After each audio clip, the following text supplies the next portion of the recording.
अपने लोगों की सुरक्षा के लिए कोई देश किस हद तक जा सकता है वो इजराइल ने 50 सेकंड में बता दिया।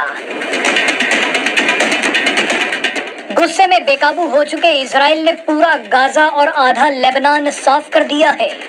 इजराइल ने कुछ ही मिनटों में हिजबुल्लाह के 1600 टारगेट उड़ाकर अपने हथियारों को धन्यवाद कहा है।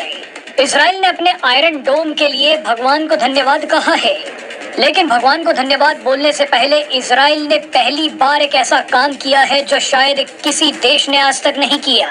इजराइल ने जो खेल किया है उसमें भारत के लिए एक बहुत बड़ा संदेश छुपा है। इजराइल और भारत उन लोगों से बहुत परेशान है जो आतंकवादियों का मानवाधिकार ढूंढ लाते हैं। इजराइल और भारत उन लोगों से भी बहुत परेशान है जो देश विरोधी एजेंडा चलाने वाली विदेशी मीडिया के प्रेस फ्रीडम की दुहाई देते हैं। मगर आज इजराइल का तांडव देख मानवाधिकार और प्रेस फ्रीडम गैंग बुरी तरह से घबरा जाएंगे। दरअसल इजराइल ने हिजबुल्लाह के आतंकियों पर हमला करने से पहले 2 ऐसे काम किए हैं जो आपको हैरान कर देंगे। सबसे पहले तो इजराइल के राष्ट्रपति बेंजामिन नेतन्याहू ने कैमरे पर आकर 50 सेकंड तक लेबनान की जनता को समझाया कि वो हिजबुल्लाह के आतंकियों का साथ ना दे। जहां जहां हिजबुल्लाह के लोग रहते हैं उन जगहों को खाली कर दें। नेतन्याहू ने लेबनान के लोगों से कहा कि हम आपको पहले ही चेतावनी दे रहे हैं, बाद में मानवाधिकारों की दुहाई मत देना। इस चेतावनी के बाद इजराइल ने लेबनान में हिजबुल्लाह के 1600 से ज्यादा ठिकाने उड़ा दिए। इस हमले में सैकड़ों लोगों की मौत हो गई है।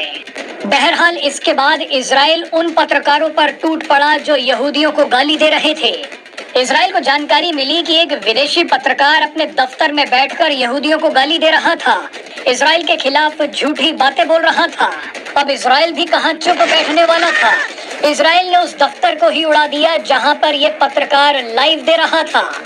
पत्रकार बच गया, लेकिन दफ्तर की एक एक ईंट बिखर गई। इसके बाद तो और बड़ा खेल हो गया।